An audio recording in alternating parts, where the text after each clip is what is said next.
Modern ಇಂಡಿಯಾದ typical ರಾಜಕಾರಣಿ ಕೃಷ್ಣನನ್ನು ನೀವು ಹೇಗೆ ನೋಡ್ತೀರಿ? ಕೃಷ್ಣ ರಾಜಕಾರಣಿ ಅಂತ ಹೇಳಿದರೆ ಅಲ್ಲ ಅಂತ ಹೇಳೋದಕ್ಕಾಗೋದಿಲ್ಲ.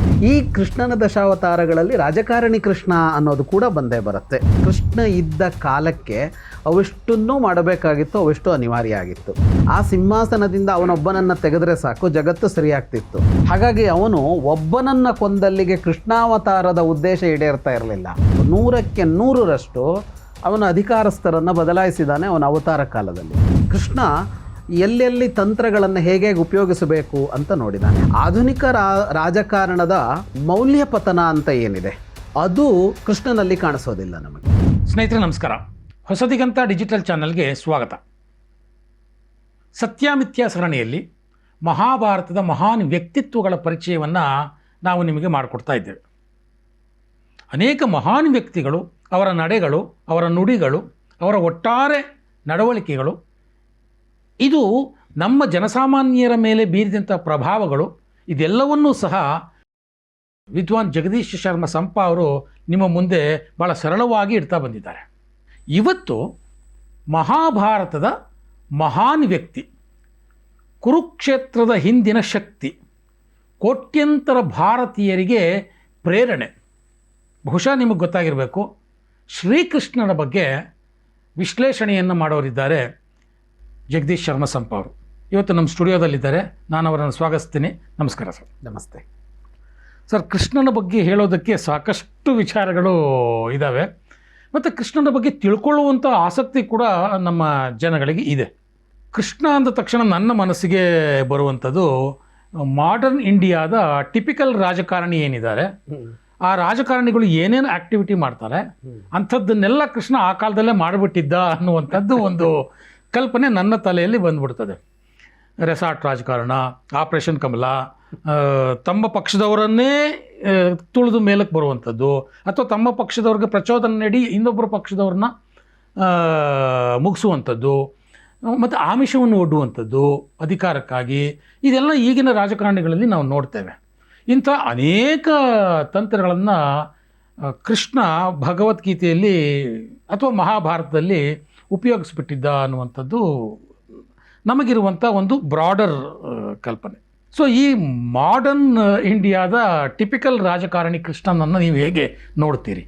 ಕೃಷ್ಣ ರಾಜಕಾರಣಿ ಅಂತ ಹೇಳಿದರೆ ಅಲ್ಲ ಅಂತ ಹೇಳೋದಕ್ಕಾಗೋದಿಲ್ಲ. ಈಗ ಕೃಷ್ಣ ದೇವರು, ಕೃಷ್ಣ ಭಗವಂತ, ಕೃಷ್ಣ ಜಗದ್ಗುರು ಅನ್ನೋದೆಲ್ಲದರ ಜೊತೆಗೆ ಕೃಷ್ಣ ಒಬ್ಬ ರಾಜಕಾರಣಿ ಅಂತ ಕರೆದ್ರೆ ಅಲ್ಲ ಅಂತ ಹೇಳೋದಕ್ಕಾಗೋದೇ ಇಲ್ಲ. ಯಾಕೆಂದರೆ ಕೃಷ್ಣ ಮಹಾಭಾರತದ ಕಾಲದಲ್ಲಿ, ಭಾಗವತ ಮಹಾಭಾರತದಲ್ಲಿ ಅವನ ಉಲ್ಲೇಖಗಳು ಏನು ಬರುತ್ತವೆ ಅಲ್ಲಿ ಅವನು ರಾಜಕಾರಣಿಯಾಗಿಯೇ ಕಾರ್ಯ ಮಾಡಿದ್ದಾನೆ. ರಾಜಕಾರಣಿಯಾಗಿ ಅಂತ ಅಂದರೆ ಅವನ ಕೆಲಸ ಅಷ್ಟು ಇದ್ದಿದ್ದು ರಾಜ್ಯ, ಪ್ರಭುತ್ವದ ಪಲ್ಲಟಗೊಳಿಸುವಿಕೆ, ಒಂದು ಪ್ರಭುತ್ವವನ್ನು ಬದಲಾಯಿಸೋದು, ರಾಜರುಗಳನ್ನು ಬದಲಾಯಿಸಿ ಹೊಸ ರಾಜರನ್ನು ಸೃಷ್ಟಿ ಮಾಡೋದು, ಈ ಅಂಶಗಳ ಮೇಲೆ ಕೃಷ್ಣನ ಬದುಕು ಹೆಚ್ಚು ಇರೋದು ನಮಗೆ ಕಾಣಸಿಗತ್ತೆ. ಅಂದರೆ ಈಗ ಗೋಪಿಕೆಯರು ಆರಾಧಿಸುವ ಕೃಷ್ಣ ಒಂದಾದರೆ, ಇನ್ನು ಪ್ರೇಮಮೂರ್ತಿಯಾಗಿ ರಾಧಾ ಪ್ರೇಮದ ಒಂದು ಪುತ್ಥಳಿಯಾಗಿ ಕಾಣಿಸಿಕೊಳ್ಳುವ ಕೃಷ್ಣ, ಬಾಲಲೀಲೆಯಲ್ಲಿ ಕಂಗೊಳಿಸುವ ಕೃಷ್ಣ, ವೀರಾಧಿವೀರ ಕೃಷ್ಣ, ಗೀತೆ ಎನ್ನುವ ಜ್ಞಾನವನ್ನು ಉಪದೇಶಿಸಿದ ಕೃಷ್ಣ, ಹೀಗೆಲ್ಲ ಕೃಷ್ಣರು ಹೇಗೆ ಕಾಣಿಸಿಕೊಳ್ತಾರೋ, ಅಂದರೆ ಈಗ ವಿಷ್ಣುವಿನ ದಶಾವತಾರದಲ್ಲಿ ಕೃಷ್ಣ ಒಂದಾದಂತೆ ಕೃಷ್ಣನ ದಶಾವತಾರಗಳು ಅಂತ ತಗೊಂಡ್ರೆ, ಈ ಕೃಷ್ಣನ ದಶಾವತಾರಗಳಲ್ಲಿ ರಾಜಕಾರಣಿ ಕೃಷ್ಣ ಅನ್ನೋದು ಕೂಡ ಬಂದೇ ಬರುತ್ತೆ. ಮುತ್ಸದ್ದಿ ರಾಜಕಾರಣಿಯಾಗಿ ಅವನು ಕಾಣಿಸ್ತಾನೆ. ಈಗ ನಾವು ರಾಮನನ್ನು ನೋಡೋದಾದರೆ ರಾಮ ಕೂಡ ರಾಜನೇ.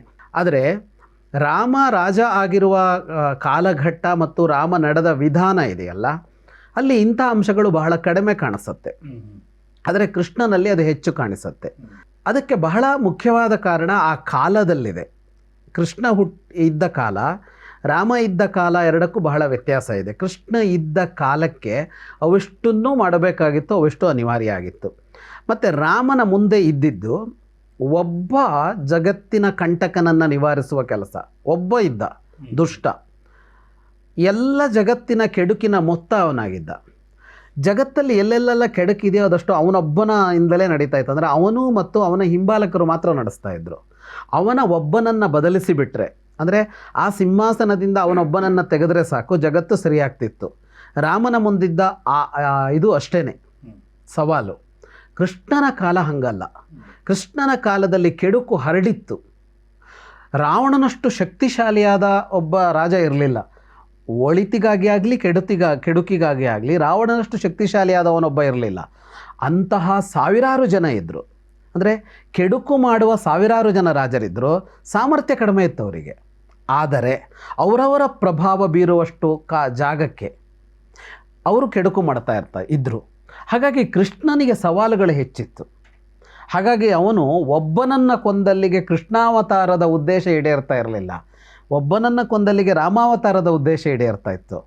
ಕೃಷ್ಣಾವತಾರದಲ್ಲಿ ಅವನು ಪ್ರತಿ ರಾಜ್ಯ, ಆವತ್ತಿನ ಎಲ್ಲ ರಾಜ್ಯಗಳಿವೆಯಲ್ಲ, ಹೆಚ್ಚಿನದಾಗಿ ಎಲ್ಲ ರಾಜ್ಯಗಳ ಪ್ರಭುತ್ವದ ಮೇಲೆ ಅವನು ಕೆಲಸ ಮಾಡಬೇಕು ಅಂತ. ಹೆಚ್ಚಿನದಾಗಿ ಏನು, 100ಕ್ಕೆ 100ರಷ್ಟು ಅಂತಲೇ ಹೇಳಬೇಕು. 100ಕ್ಕೆ 100ರಷ್ಟು ಅವನ ಅಧಿಕಾರಸ್ಥರನ್ನು ಬದಲಾಯಿಸಿದ್ದಾನೆ ಅವನ ಅವತಾರ ಕಾಲದಲ್ಲಿ. ಇದೆಷ್ಟನ್ನು ಮಾಡುವಾಗ ಅವನು ರಾಮನಂತೆ ನಿಂತು ಹೋರಾಟ ಮಾಡಿ ಮಾತ್ರ ಮಾಡೋದಕ್ಕೆ ಸಾಧ್ಯ ಇರಲಿಲ್ಲ. ಹೋರಾಟನೂ ಮಾಡಿದ್ದಾನೆ ಅವನು. ಎಷ್ಟೋ ಜನರನ್ನು, ಈಗ ಕಂಸನನ್ನು ಕೊಂದಿರೋದಿದೆ, ಸಾಲ್ವನನ್ನು ಕೊಂದಿರೋದಿದೆ, ಬೇಕಷ್ಟು ಜನರನ್ನು ಕೊಂದಿದ್ದಾನೆ ಅವನು. ನೇರ ಯುದ್ಧದಲ್ಲೇ ಕೊಂದಿರೋದಿದೆ. ಆದರೆ ಎಲ್ಲರನ್ನೂ ನೇರ ಯುದ್ಧದಲ್ಲಿ ಕೊಂದು ಮುಗಿಸೋದಕ್ಕಾಗೋದಿಲ್ಲ. ಹಾಗಾಗಿ ಅಲ್ಲಿ ಏನು ಬೇಕಾಯಿತು ಅಂತಂದರೆ ತಂತ್ರ ಬೇಕಾಯಿತು. ಅಂದರೆ ಅಲ್ಲಿ ಪಲ್ಲಟಗೊಳ್ಳಬೇಕು, ಅಧಿಕಾರ ಪಲ್ಲಟ ಆಗಬೇಕು ಅಂತ ಅಂದಾಗ ಬಳಸಬಹುದಾದ ಹಲವು ಮಾರ್ಗಗಳನ್ನು ಬಳಸಬೇಕಾಗಿ ಬಂತು. ರಕ್ತರಹಿತ ಕ್ರಾಂತಿ ಅಂತ ನಾವು ಎಷ್ಟೋ ಕಡೆ ಕರಿತೀವಲ್ಲ, ಈಗ ಅವನ್ನ ಬದಲಾಯಿಸಬೇಕು ಅಂತಂದಾಗ ಕೊಂದು ತೆಗೆಯೋದು ಒಂದು ವಿಧಾನ, ಇಲ್ಲದೆ ಅವನಷ್ಟಕ್ಕೆ ರಾಜೀನಾಮೆ ಕೊಟ್ಟು ಹೋಗೋ ಥರ ಮಾಡೋದೊಂದು ವಿಧಾನ. ಇವತ್ತು ಕೂಡ ಬಳಕೆಯಲ್ಲಿದೆ ಅದು. ಈಗ ಒಬ್ಬ ಸರ್ವಾಧಿಕಾರಿ ಇದ್ದಾನೆ, ಇನ್ನೊಬ್ಬ ಇದ್ದಾನೆ, ಅಥವಾ ಮುಖ್ಯಸ್ಥ ಇದ್ದಾನೆ, ಅವನಿಗೆ ಬೇಡ ಅಂತಂದರೆ ಅವನನ್ನು ಕೊಂದು ಬಿಡ್ತಾರೆ. ಇನ್ನು ಕೆಲವೆಡೆ ಓಡಿಸಿಬಿಡ್ತಾರೆ ಅವನನ್ನು. ನಾವು ಎಷ್ಟೋ ಕಡೆ ನೋಡಿದ್ವಿ. ನಮ್ಮ ಪಕ್ಕದ ಸುತ್ತಮುತ್ತ ಬೇಡದೇ ಇರೋರೆಲ್ಲ ಓಡೋಗಾಗಿ ಮಾಡಿದ್ರು. ನೇಪಾಳದಲ್ಲಿ ಮಾಡಿದ್ರು, ಬಾಂಗ್ಲಾದಲ್ಲಿ ಮಾಡಿದ್ರು, ಶ್ರೀಲಂಕಾದಲ್ಲಿ ಮಾಡಿದ್ರು, ಈ ಥರ ಮಾಡಿದ್ರು. ಹೀಗೆ ಹಲವು ಕ್ರಮಗಳಲ್ಲಿ ಮಾಡ್ತಾ ಇದೆಯಲ್ಲ ಇವತ್ತು. ಇದಿಷ್ಟು ಕೃಷ್ಣನ ಕಾಲದಲ್ಲಿ ನಡೆದಿದೆ. ಕೃಷ್ಣ ಎಲ್ಲೆಲ್ಲಿ ತಂತ್ರಗಳನ್ನು ಹೇಗೆ ಉಪಯೋಗಿಸಬೇಕು ಅಂತ ನೋಡಿದ್ದಾನೆ. ಹಾಗಾಗಿ ಆಧುನಿಕದ ರಾಜಕಾರಣದ ಒಳಪೆಟ್ಟುಗಳು ಮತ್ತು ಪೆಟ್ಟುಗಳು ಏನಿವೆ ಅವುಗಳೆಲ್ಲವೂ ಕೃಷ್ಣನ ಕಾಲದಲ್ಲಿ ಬಳಸಿದ್ದನ್ನು ನಾವು ನೋಡ್ತೀವಿ. ಆದರೆ ಹಾಗಂತ ಆಧುನಿಕ ರಾಜಕಾರಣದ ಮೌಲ್ಯ ಪತನ ಅಂತ ಏನಿದೆ ಅದು ಕೃಷ್ಣನಲ್ಲಿ ಕಾಣಿಸೋದಿಲ್ಲ ನಮಗೆ. ಹೊರಗಡೆಯಿಂದ ನೋಡುವಾಗ ಕೃಷ್ಣನನ್ನು ಮೌಲ್ಯಗಳಿಲ್ಲದ ರಾಜಕಾರಣಿ ಅನ್ನೋ ತರಹದಲ್ಲಿ ನೋಡ್ತಾರೆ. ಆದರೆ ಅವನ ರಾಜಕಾರಣದಲ್ಲಿ ತಂತ್ರ ಇತ್ತು, ಆದರೆ ಅದು ಮೌಲ್ಯಕ್ಕೆ ವಿರುದ್ಧವಾದದ್ದಾಗಿರಲಿಲ್ಲ, ಮೌಲ್ಯರಹಿತವಾದದ್ದಾಗಿರಲಿಲ್ಲ ಅನ್ನೋದು ಕೃಷ್ಣನ ರಾಜಕಾರಣದ ವೈಶಿಷ್ಟ್ಯ. ಆಧುನಿಕದ ರಾಜಕಾರಣಿಯಂತೆ ಕಾಣಿಸುವ ಕೃಷ್ಣನಲ್ಲಿ ಆಧುನಿಕದ ರಾಜಕಾರಣಿಗೂ ಕೃಷ್ಣನಿಗಿರುವ ವ್ಯತ್ಯಾಸ ಇದು. ಅದು ಮೌಲ್ಯಾಧಾರಿತವಾದ ರಾಜಕಾರಣದ ತಂತ್ರ. ನಾವಿವತ್ತು ಹೆಚ್ಚು ನೋಡೋದು ಮೌಲ್ಯರಹಿತವಾದ ರಾಜಕಾರಣ ತಂತ್ರ. 100ಕ್ಕೆ 100ರಷ್ಟು ಅಂತ ಅಲ್ಲ. ಇವತ್ತು ಎಲ್ಲ ರಾಜಕಾರಣಿಗಳು ಹಾಳಾಗಿದ್ದಾರೆ, ಎಲ್ಲವೂ ಕುತಂತ್ರಗಳು ಅಂತ ಪರ್ಸೆಂಟೇಜ್ ಅಂತೂ ಅವತ್ತಿಗಿಂತ ಕಡಿಮೆ ಆಗಿದೆ ಅಂತ ಹೇಳ್ಬೋದು. ಹಾಗೆ ನೋಡಿದಾಗ ಮೌಲ್ಯಾಧಾರಿತವಾಗಿ ತಂತ್ರಗಳನ್ನು ಬಳಸಿದವನು ಕೃಷ್ಣ ಅನ್ನುವ ಹೇಳಿಕೆಯನ್ನು ಕೃಷ್ಣನ ರಾಜಕಾರಣದ ಬಗ್ಗೆ ಹೇಳಬೇಕಾಗುತ್ತೆ. ಅಂದರೆ ನಾವು ಸತ್ಯಮಿಥ್ಯ ಸರಣಿಗೆ ಪೂರಕವಾಗಿ ಕೃಷ್ಣನನ್ನು ಕ್ರಿಟಿಕಲ್ ಆಗಿ ನೋಡುವಂಥ ಒಂದು ಪ್ರಯತ್ನವನ್ನು ಈ ಸರಣಿಯಲ್ಲಿ ನಾವು ಮಾಡೋಣ. ಇದು ಸೀಕ್ವೆನ್ಷಿಯಲ್ ಆಗಿ ಬರದೇ ಇರ್ಬೋದು, ಹಿಂದೆ ಮುಂದೆನೂ ಆಗ್ಬೋದು. ಒಂದಷ್ಟು ಇದು ಭಾಳ ಮೂಲಭೂತವಾಗಿ ಭಾಳಷ್ಟು ಚರ್ಚೆಗೆ ಬಂದದ್ದು ಕೃಷ್ಣ ಕುತಂತ್ರಿ, ವಂಚಕ, ಸುಳ್ಳು ಹೇಳ್ತಾನೆ, ಈ ರೀತಿ ಇನ್ನೊಬ್ಬರ ಪ್ರಾಣವನ್ನು ತೆಗೆಯೋದ್ರಲ್ಲಿ ಸುಳ್ಳು ಹೇಳೋದ್ರ ಮುಖಾಂತರ ತೆಗಿತಾನೆ ಅನ್ನುವಂಥದ್ದು. ಸೊ ಅಶ್ವತ್ಥಾಮೋ ಹತಕುಂಜರಃ ಅನ್ನುವಂಥದ್ದು ಏನು ಒಂದು ಮಾತುಗಳು ಯುಧಿಷ್ಠಿರನಿಂದ ಹೇಳಿಸ್ದ, ಅಂಥ ಸತ್ಯವಂತನಿಂದ ಸುಳ್ಳು ಹೇಳಿಸ್ದ, ಸುಳ್ಳಿನ ಮುಖಾಂತರ ಒಬ್ಬ ಮಹಾನ್ ವೀರನನ್ನು ಬದುಕಿಗೆ ಅಂತ್ಯ ಹಾಡಿದ ಕೃಷ್ಣ ಅಂತ. ಸೊ ಈ ರೀತಿಯ ಸುಳ್ಳು ಹೇಳಿದಂಥ ಕೃಷ್ಣನನ್ನು ನಾವು ಮೌಲ್ಯಾಧಾರಿತ ರಾಜಕಾರಣಿ ಅಂತ ಯಾಕೆ ಒಪ್ಕೋಬೇಕು ಅನ್ನುವಂಥದ್ದು ಒಂದು ವಾದ. ಅಲ್ಲಿ ಈಗ ಕೃಷ್ಣನೇ ಆ ಸುಳ್ಳನ್ನು ಹೇಳಿಸಿದ್ದು ಅನ್ನೋದರಲ್ಲಿ ಯಾವ ಸಂಶಯವೂ ಇಲ್ಲ. ಮೂಲ ಮಹಾಭಾರತ ಅದೇ ಕಥೆಯನ್ನು ಹೇಳುತ್ತೆ. ಈಗ ದ್ರೋಣರನ್ನು ಆ ಹೊತ್ತಿನಲ್ಲಿ ಅಶ್ವತ್ಥಾಮ ಇಲ್ಲ ಎನ್ನುವ ಒಂದು ಭ್ರಮೆಗೆ ತಂದು ನಿಲ್ಲಿಸದೇ ಇದ್ದರೆ ದ್ರೋಣರು ಯುದ್ಧ ನಿಲ್ಲಿಸ್ತಾ ಇರಲಿಲ್ಲ ಅನ್ನೋ ಸನ್ನಿವೇಶ ಇತ್ತು. ಏನಾಗಿತ್ತು ಅಂತ ಅಂದರೆ, ದ್ರೋಣರು ಸೇನಾಧಿಪತಿಯಾಗಿ ಯುದ್ಧ ನಡೆಸ್ತಾ ಇದ್ದ 15ನೆಯ ದಿನ ನಡೀತಾ ಇತ್ತು. ಬಹಳ ಅವರು ವಿಜೃಂಭಿಸ್ತಾ ಇದ್ದರು. ಒಂದು ಹಂತದಲ್ಲಿ ಎಷ್ಟು ಪ್ರಮಾಣದಲ್ಲಿ ವಿಜೃಂಭಿಸ್ತಾ ಇದ್ದರು ಅಂದರೆ ಆವೇಶ ಬಂದವರಂತೆ ವರ್ತಿಸ್ತಾ ಇದ್ದರು. ಈಗ ಯುದ್ಧ ಅನ್ನೋದು ಹೇಗಿರುತ್ತೆ ಅಂದರೆ, ಅದು ಅವತ್ತಿನ ಕಾಲ ಇರಲಿ ಇವತ್ತಿನ ಕಾಲ ಇರಲಿ, ಯಾವುದೇ ಯುದ್ಧದಲ್ಲಿ ಇರುವ ಎಲ್ಲ ಸಾಮರ್ಥ್ಯವನ್ನು, ಇರುವ ಎಲ್ಲ ಆಯುಧವನ್ನು, ಇರುವ ಎಲ್ಲ ಸೈನಿಕರನ್ನು ಬಳಸಿ ಯುದ್ಧ ಅಂತ ಮಾಡೋದಿಲ್ಲ. ಯುದ್ಧದ ಮೇಲೆ ಒಂದು ಹತೋಟಿ ಯಾವಾಗಲೂ ಇರುತ್ತೆ, ಯುದ್ಧದ ಮೇಲೊಂದು ಸಂಯಮ ಇರುತ್ತೆ. ಅಂದರೆ ನಮಗೆ ಅನಿಸುತ್ತೆ, ಈಗ ನಿನ್ನೆ ಮೊನ್ನೆ ಎಲ್ಲೋ ನೋಡ್ತಾ ಇದ್ದೆ, ಈ ಬಜೆಟ್ನಲ್ಲಿ ನಮ್ಮ ರಕ್ಷಣಾ ಇದಕ್ಕೆ ಎಷ್ಟು ಮೊತ್ತ ಹಾಕಿದಾರೋ ಅದಕ್ಕೂ ಪಾಕಿಸ್ತಾನದ ರಕ್ಷಣಾ ವೆಚ್ಚಕ್ಕೂ ಹೋಲಿಕೆ ಮಾಡಿದರೆ ಅಜಗಜ ವ್ಯತ್ಯಾಸ ಇದೆ. ಹೌದು, ಅಜಗಜಾಂತರ ಅದು. ಹೌದು. ಹಾಗಿರುವಾಗ ಈಗ ಸುಲಭವಾಗಿ ಇಲ್ಲೆಲ್ಲೋ ಇರುವ ಸಾಮಾನ್ಯನಿಗೆ ಏನು ಅನಿಸುತ್ತೆ ಅಂದರೆ, ಅಷ್ಟು ಕಡಿಮೆ ಸೈನ್ಯ ಇದೆ, ನಮ್ಮಷ್ಟು ಆಯುಧಗಳಿಲ್ಲ, ಮುಗಿಸ್ಬಿಡ್ಬೋದಲ್ಲ ಯುದ್ಧನ ಅಂತಂದರೆ ಹಾಗಾಗೋಲ್ಲ. ಯುದ್ಧಗಳು ಯಾವಾಗಲೂ ಅದರ ಮೇಲೆ ಒಂದು ಸಂಯಮ ಇಟ್ಟುಕೊಂಡೇ ಮಾಡಬೇಕಾಗತ್ತೆ. 5 ವರ್ಷದಿಂದಲೂ ಯುದ್ಧ ನಡೀತಾನೆ ಇದೆ ರಷ್ಯಾ ಮತ್ತು ಉಕ್ರೇನ್ಗೆ. ಉಕ್ರೇನ್ ಸಣ್ಣ ದೇಶ, ಆದರೆ ರಷ್ಯಾ ಅದನ್ನ ಈಗಲೂ ಮುಗಿಸೋಕೆ ಸಾಧ್ಯ ಆಗಿಲ್ಲ, ಆಗೋದೂ ಇಲ್ಲ, ಮಾಡೋದೂ ಇಲ್ಲ. ಹೌದು. ಆದರೆ ದ್ರೋಣರು ಹಾಗೆ ವರ್ತಿಸಿಬಿಡ್ತಾರೆ ಅವತ್ತು. ಅಂದರೆ ಸಂಪೂರ್ಣವಾಗಿ ನಿರ್ನಾಮ ಮಾಡುತ್ತಾರೆ ಅನ್ನುವ ತರಹದಲ್ಲಿ ಯುದ್ಧ ಮಾಡ್ತಾರೆ. ಎಲ್ಲಿವರೆಗೆ ಹೋಗುತ್ತೆ ಅಂದರೆ, ಋಷಿಗಳ ಒಂದು ನಿಯೋಗ ಬರುತ್ತೆ. ದ್ರೋಣರು ಯುದ್ಧ ಮಾಡ್ತಾ ಇದ್ದಲ್ಲಿಗೆ ಬಂದು ಹೇಳ್ತಾರೆ, ನೀನು ತಪ್ಪು ಮಾಡ್ತಾ ಇದ್ದಿ, ಶಸ್ತ್ರಸನ್ಯಾಸ ಮಾಡು ಅಂತ ಹೇಳ್ತಾರೆ. ಯಾಕೆ ಅಂದರೆ ದ್ರೋಣರು ಬಳಸಬಾರದ ಅಸ್ತ್ರಗಳನ್ನೆಲ್ಲ ಬಳಸಿಬಿಡ್ತಾರೆ. ಒಂದು ಸಹಜವಾದ ಯುದ್ಧ ಕ್ರಮ ಏನಿತ್ತು ಅಂದರೆ, ಈಗ ಸಾಮಾನ್ಯ ಸೈನಿಕರ ಮೇಲೆ ಅಸ್ತ್ರಗಳನ್ನು ಬಳಸುವಂತಿಲ್ಲ. ಎದುರಿನಲ್ಲಿ ಇರುವ ವೀರನ ಮೇಲೆ ಅವನಿಗೆ ಆ ಅಸ್ತ್ರವನ್ನು ತಡೆಯೋಕೆ ಸಾಮರ್ಥ್ಯ ಇದೆ ಅಂತಾದಾಗ ಮಾತ್ರ ಅಸ್ತ್ರ ಬಳಸಬೇಕು ಅಂತ ಒಂದು ಸಾಮಾನ್ಯ ನಿಯಮ ಇಟ್ಕೊಳ್ತಾ ಇದ್ರು. ಆದರೆ ಇವರು ಬ್ರಹ್ಮಾಸ್ತ್ರದಂಥ ಅಸ್ತ್ರಗಳನ್ನೆಲ್ಲ ಬಳಸಿ ಬಿಡ್ತಾರೆ. ಹಾಗೆ ಋಷಿಗಳ ಒಂದು ನಿಯೋಗ ಬಂದು ಹೇಳುತ್ತೆ ದ್ರೋಣರಿಗೆ, ತಪ್ಪು ಮಾಡ್ತಾ ಇದ್ದಿ ನೀನು ಶಸ್ತ್ರಸನ್ಯಾಸ ಮಾಡು ಅಂತ ಸೂಚನೆ ಕೊಡ್ತಾರೆ. ಶಸ್ತ್ರಸನ್ಯಾಸ ಮಾಡು ಅಂತ. ಆದರೂ ದ್ರೋಣರು ಶಸ್ತ್ರಸನ್ಯಾಸ ಮಾಡಲ್ಲ, ಮತ್ತೆ ಅದೇ ಥರ ಯುದ್ಧ ಮಾಡ್ಕೊಂಡು ಹೋಗ್ತಾರೆ. ಪರಿಸ್ಥಿತಿ ಎಲ್ಲಿಗೆ ಬರುತ್ತೆ ಅಂತ ಅಂದರೆ, ಈಗ ದ್ರೋಣರನ್ನು ಶಸ್ತ್ರಸನ್ಯಾಸ ಮಾಡಿಸದೇ ಇದ್ದರೆ, ಯುದ್ಧ ವಿಮುಖರನ್ನಾಗಿಸದೇ ಇದ್ದರೆ ಪಾಂಡವ ಸೇನೆ ಉಳಿಯೋದು ಕಷ್ಟ ಅನ್ನುವ ಪರಿಸ್ಥಿತಿ ಬರುತ್ತೆ. ದ್ರೋಣರನ್ನು ಯಾವ ಕಾರಣಕ್ಕೂ ಸೋಲಿಸೋದು ಅನ್ನೋದು ಅಸಾಧ್ಯ. ಅರ್ಜುನ ಒಬ್ಬ ಮಾಡಬೇಕದನ್ನು, ಅರ್ಜುನ ಮಾಡೋದಕ್ಕೆ ಸಿದ್ಧನಿಲ್ಲ. ಅವನು ದ್ರೋಣರ ಎದುರಿಗೆ ಹೋಗಿ ನಿಲ್ಲೋದಕ್ಕೆ ಸಿದ್ಧನಿಲ್ಲ. ಗುರು ಅಂತ ಅವನು ಅವರೆದುರಿಗೆ ಯುದ್ಧ ಮಾಡಿದರೂ ಯುದ್ಧದಂತೆ ಮಾಡ್ತಾನೆ, ಯುದ್ಧ ಮಾಡೋದಿಲ್ಲ ಅನ್ನೋ ತರಹ ಮಾಡ್ಕೊಂಬಂದಿದ್ದ. ಆಗ ಅನಿವಾರ್ಯವಾಗಿ ಏನಂದರೆ, ದ್ರೋಣರೇ ಶಸ್ತ್ರತ್ಯಾಗ ಮಾಡುವಂಥ ಪರಿಸ್ಥಿತಿ ನಿರ್ಮಾಣ ಆಗಬೇಕು. ದ್ರೋಣ ಸಂಹಾರ ಅಲ್ಲ, ದ್ರೋಣರು ಶಸ್ತ್ರ ಬಿಟ್ಬಿಡಬೇಕು, ಅವರಷ್ಟಕ್ಕೆ ಅವರು ನಿವೃತ್ತರಾಗಬೇಕು. ಅದು ತಂತ್ರ ಇವತ್ತು ನಡೆಯುತ್ತೆ ರಾಜಕಾರಣದಲ್ಲಿ. ನಮಗೆ ಗೊತ್ತೇ ಆಗೋಲ್ಲ ಸಾಮಾನ್ಯ ಪ್ರಜೆಗಳಿಗೆ.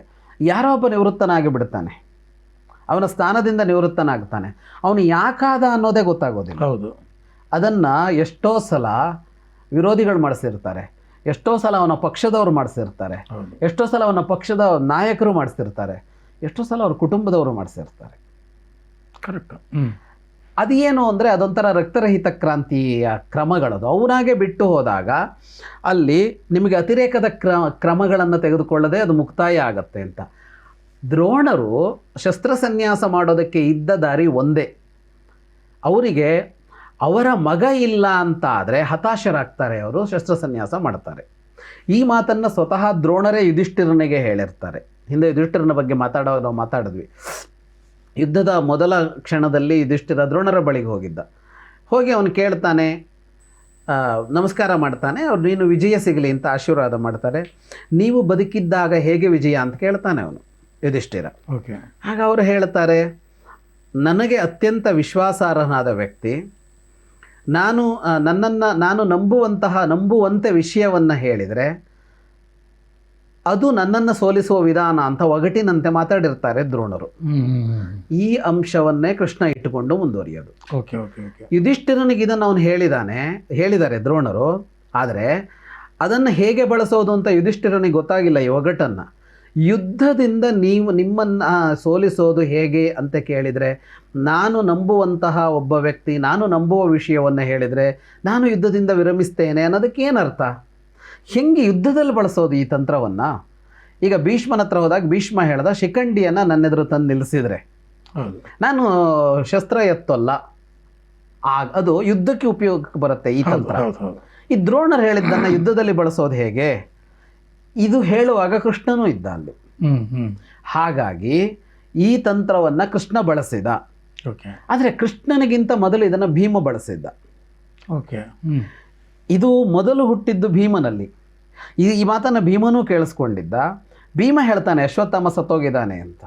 ಆದರೆ ದ್ರೋಣರು ಕೇಳೋಲ್ಲ. ಯಾಕೆ ಅಂದರೆ ಭೀಮನ ಕುರಿತು ಅವರಿಗೆ ಅಷ್ಟು ನಂಬಿಕೆ ಇಲ್ಲ. ಓಕೆ. ಪೂರ್ಣ ನಂಬಿಕೆ ಇರೋದು ಯುಧಿಷ್ಠಿರನ ಮೇಲೆ. ಓಕೆ. ಇಲ್ಲ ಅರ್ಜುನ ಮಾತಾಡಬೇಕು. ಅರ್ಜುನ ಮಾತಾಡೋದಕ್ಕೆ ಸಿದ್ಧನಿಲ್ಲ.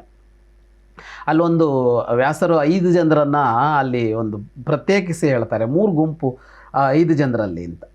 ಯುಧಿಷ್ಠಿರ, ಭೀಮ, ಅರ್ಜುನ, ನಕುಲ, ಸಹದೇವರಲ್ಲಿ 3 ಅಂದರೆ ಭೀಮ, ನಕುಲ, ಸಹದೇವ ಯಾವುದೇ ತಂತ್ರಕ್ಕೆ ಸಿದ್ಧರು. ಓಕೆ. ಯುಧಿಷ್ಠಿರ ಯಾವುದೇ ತಂತ್ರಕ್ಕೆ ಸಿದ್ಧನಿಲ್ಲ, ಅವನದು ನೇರ ಮಾರ್ಗ. ಆದರೆ ಯುಧಿಷ್ಠಿರನನ್ನ ತಂತ್ರಕ್ಕೆ ಒಪ್ಪಿಸಬಹುದು, ಅರ್ಜುನನನ್ನು ಮಾತ್ರ ತಂತ್ರಕ್ಕೆ ಒಪ್ಪಿಸೋದಕ್ಕೆ ಆಗೋದಿಲ್ಲ. ಓಕೆ. ಹಾಗಾಗಿ ಅರ್ಜುನನನ್ನು ಹೊರಗಿಡ್ತಾರೆ ಎಲ್ಲರೂ ಇದರಲ್ಲಿ. ಭೀಮ ಹೇಳಿದ್ದನ್ನು ಕೇಳೋದಿಲ್ಲ. ಆಗ ಕೃಷ್ಣ ಅದಕ್ಕೆ ಮುಂದಾಗ್ತಾನೆ, ಯುಧಿಷ್ಠಿರನಿಗೆ ಹೇಳ್ತಾನೆ ನೀನು ಸುಳ್ಳು ಹೇಳಬೇಕು ಅಂತ. ಆ ಘಟನೆ ನಡೆಯೋದು ಹಾಗೆ. ಸುಳ್ಳು ಅಲ್ಲ ಅದು ಅರ್ಧ ಸತ್ಯ. ಅದು ಅಂದರೆ ಅಶ್ವತ್ಥಾಮ ಅನ್ನುವ ಹೆಸರಿನ ಒಂದು ಆನೆ ಇರುತ್ತೆ. ಆನೆಗೆ ಹೆಸರಿದೆ. ಆ ಆನೆಯನ್ನು ಭೀಮ ಕೊಲ್ತಾನೆ. ಅದು ಇವರದೇ ಪಕ್ಷದ ಆನೆ ಅನ್ನುವ ಮಾತು ಕೂಡ ಬರುತ್ತೆ ಅಲ್ಲಿ. ಓಕೆ. ಓಕೆ. ಯಾರು ಭೀಮನೇ ಕೊಲ್ತಾನೆ? ಒಂದು ಆನೆ ಕೊಲ್ತಾನೆ. ಅದರ ಹೆಸರು ಅಶ್ವತ್ಥಾಮ.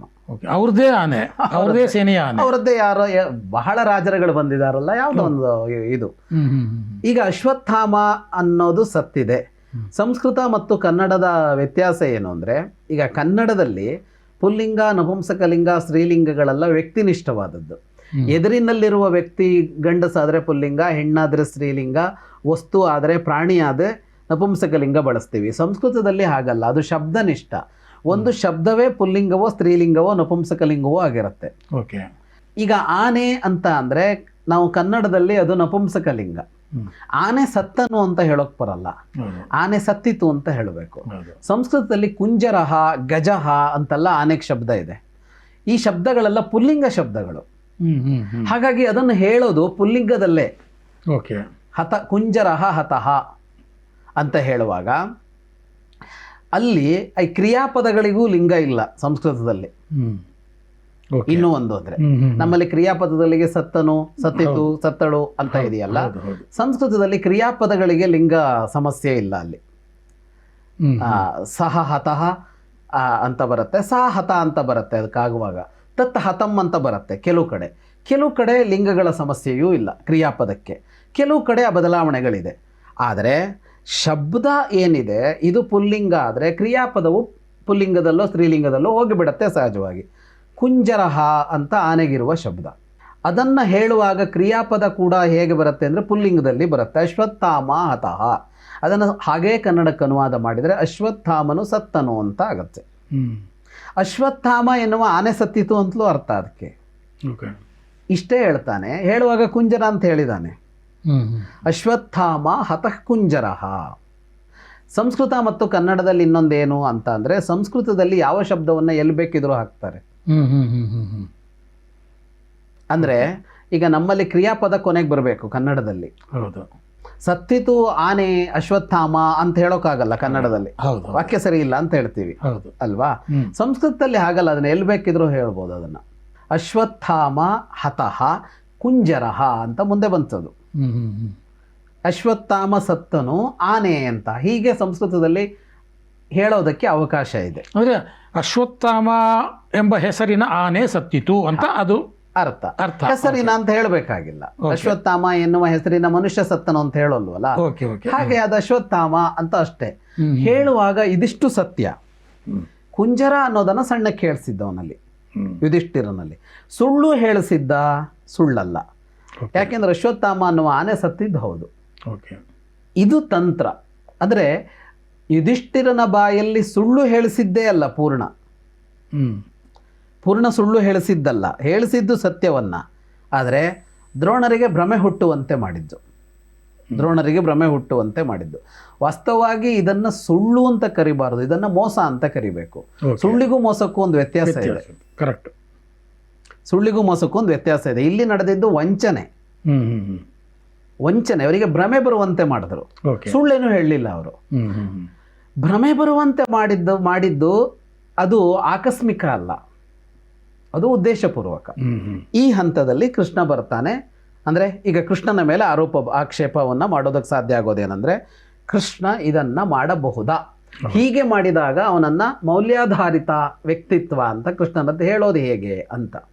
ವಾಸ್ತವವಾಗಿ ಏನು ಅಂತ ಅಂದರೆ ಮೌಲ್ಯ ಅಂತ ಅನ್ನೋದಿದೆಯಲ್ಲ, ಅಥವಾ ಧರ್ಮ, ನ್ಯಾಯ, ನೀತಿ ಅಂತೆಲ್ಲ ಏನು ಕರಿತೀವಿ ನಾವು, ಇದು ಇರಬೇಕಾದದ್ದು ಸಮೂಹದಲ್ಲಿ, ಸಮೂಹದಲ್ಲಿ ಅದನ್ನು ಉಳಿಸಬೇಕು. ಸಮೂಹದಲ್ಲಿ ಅದು ಉಳಿಯೋದಕ್ಕೆ, ಅದನ್ನು ಉಳಿಸೋದಕ್ಕೆ ಯಾವುದು ತೊಡಕಾಗತ್ತೋ, ಯಾವುದು ಪ್ರತಿಬಂಧಕ ಆಗತ್ತೋ ಅದನ್ನು ಅಳಿಸಬೇಕು. ಒಂದು ಯುದ್ಧ ಅನ್ನೋದಕ್ಕೆ ಅರ್ಥ ಇಷ್ಟೇ. ಕೃಷ್ಣನ ಭಾಷೆಯ ಯುದ್ಧ ಇದೆಯಲ್ಲ ಅದಕ್ಕೆ ಇಷ್ಟೇ ಅರ್ಥ. ಒಬ್ಬ ರಾಜನ ಯುದ್ಧಕ್ಕೆ, ಒಬ್ಬ ಸಾಮಾನ್ಯವಾದ ರಾಜನ ಯುದ್ಧಕ್ಕೆ ಈ ವ್ಯಾಖ್ಯಾನ ಅಲ್ಲ. ಒಬ್ಬ ರಾಜನ ಯುದ್ಧಕ್ಕೆ ವ್ಯಾಖ್ಯಾನ ಏನು ಅಂತಂದರೆ ಹಲವು ವ್ಯಾಖ್ಯಾನ ಇದೆ. ರಾಜ್ಯ ವಿಸ್ತರಣೆಗೆ ಯುದ್ಧ, ಯಾವುದ್ಯಾವುದೋ ಕಾರಣಕ್ಕೆ ಇರ್ಬೋದು. ಇವತ್ತು ನಿಂತು ನೋಡಿದ್ರೆ ಅಮೆರಿಕ ಯುದ್ಧ ಮಾಡ್ತಾ ಇರೋದೆಲ್ಲ ನೋಡಿದರೆ ಆರ್ಥಿಕ ಬೆಳವಣಿಗೆಗೆ ಯುದ್ಧ ಮಾಡ್ತಾ ಇದೆ. ಅದು ತನ್ನ ಆಯುಧ ಮಾರಾಟ ಆಗಲಿ ಅಂತ ಯುದ್ಧ ಮಾಡುತ್ತೆ. ಅವನ ವೈಯಕ್ತಿಕ ಹಿತಾಕಾಂಕ್ಷೆಗಳಿಗಾಗೂ ಯುದ್ಧ ನಡೆಸ್ತಾನೆ, ಏನೇನೋ ನಡೆಯುತ್ತೆ. ಹಾಗಾಗಿ ಎಲ್ಲ ಯುದ್ಧಗಳ ವ್ಯಾಖ್ಯಾನ ಒಂದೇ ಅಲ್ಲ. ಆದರೆ ಕೃಷ್ಣನ ಯುದ್ಧದ ವ್ಯಾಖ್ಯಾನ ಏನು ಅಂದರೆ ಸಮೂಹದಲ್ಲಿ ಇರಬೇಕಾದ ಒಳ್ಳೆಯ ತನಕ್ಕೆ ಪ್ರತಿಬಂಧಕವಾದದ್ದು ಯಾವುದೋ ಅದನ್ನು ಕಿತ್ತು ಹಾಕೋದಕ್ಕಾಗಿ ಯುದ್ಧ. ಅಂದರೆ ಮುಳ್ಳನ್ನು ಕಿತ್ತು ಹಾಕೋದು ಅಷ್ಟೇ ಅದು ಯುದ್ಧ. ಅಂದರೆ ಮುಳ್ಳನ್ನು ಕಿತ್ತು ಹಾಕೋದಷ್ಟೇ ಯುದ್ಧ. ಯಾಕೆಂದರೆ ಕೃಷ್ಣ ಸಾಮ್ರಾಜ್ಯ ವಿಸ್ತಾರ ಮಾಡಲೇ ಇಲ್ಲ, ಕೃಷ್ಣ ಚಕ್ರವರ್ತಿ ಆಗಲೇ ಇಲ್ಲ, ಕೃಷ್ಣ ಸಿಂಹಾಸನವನ್ನೇ ಏರಲಿಲ್ಲ. ಉಗ್ರಸೇನನೇ ರಾಜನಾಗಿದ್ದಿದ್ದು ಅಷ್ಟೂ ಕಾಲ. ಅವನು ಕಂಸನ ಅನ್ಕೊಂಡ್ರೆ ಉಗ್ರಸೇನ ರಾಜನಾದ, ಜರಾಸಂಧನನ್ನು ಕೊಲಿಸಿದರೆ ಅವನ ಮಗ ರಾಜನಾದ, ಯಾರನ್ನ ಶಿಶುಪಾಲನ ಅನ್ಕೊಂಡ್ರೆ ಶಿಶುಪಾಲನ ಮಗ ರಾಜನಾದ, ದುರ್ಯೋಧನನನ್ನು ಕೊಲಿಸಿದರೆ ಯುಧಿಷ್ಠಿರ ರಾಜನಾದ. ಯಾವ ರಾಜ್ಯವನ್ನು, ಯಾವ್ಯಾವ ರಾಜ್ಯದಲ್ಲಿ ಅಧಿಕಾರ ಪಲ್ಲಟವನ್ನು ಕೃಷ್ಣ ಮಾಡಿಸಿದಾನೋ ಆ ಯಾವ ರಾಜ್ಯವು ಯಾದವ ಸಾಮ್ರಾಜ್ಯಕ್ಕೆ ಸೇರಲಿಲ್ಲ. ಅವರವರ ಅಸ್ತಿತ್ವ ಅವರವರಿಗೆ ಉಳಿದಿದೆ. ಯಾದವರಿಗೂ ಕೂಡ ಕೃಷ್ಣ ರಾಜ ಅಲ್ಲ. ಹಾಗಾಗಿ ಕೃಷ್ಣ ಯಾಕೆ ಯುದ್ಧ ಮಾಡಿಸ್ತಾನೆ ಅಂದರೆ ಸಾಮ್ರಾಜ್ಯಕ್ಕಾಗಿ ಅಲ್ಲ, ಹಣಕ್ಕಾಗಿ ಅಲ್ಲ, ಕೀರ್ತಿಗಾಗಿ ಅಲ್ಲ. ಕೃಷ್ಣ ಯುದ್ಧ ಮಾಡೋದು ಯಾಕೆ ಅಂದರೆ ಸಮೂಹದಲ್ಲಿ ಒಳಿತು ಉಳಿಬೇಕು ಅನ್ನುವ ಅಷ್ಟೇ ಕಾರಣಕ್ಕೆ. ಅದಕ್ಕೆ ತೊಡಕಾಗಿ ಬಂದಿದ್ದರು ದ್ರೋಣರು.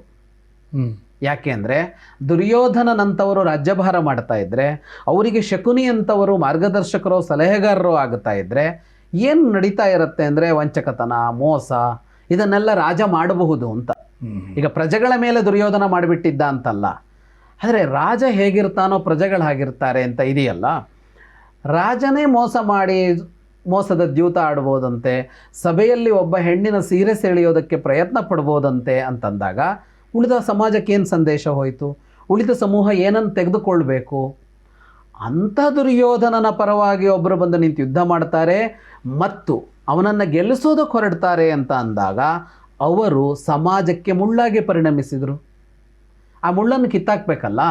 ಆ ಮುಳ್ಳನ್ನು ಕಿತ್ತಾಕೋದಕ್ಕೆ ನೇರ ಯಾವ ಮಾರ್ಗವೂ ಇಲ್ಲದೇ ಇದ್ದಾಗ, ಯಾಕೆಂದರೆ ಮೊದಲನೇ ದಿವಸನೇ ಮಾಡಲಿಲ್ಲ ಇದನ್ನು ಅವರು.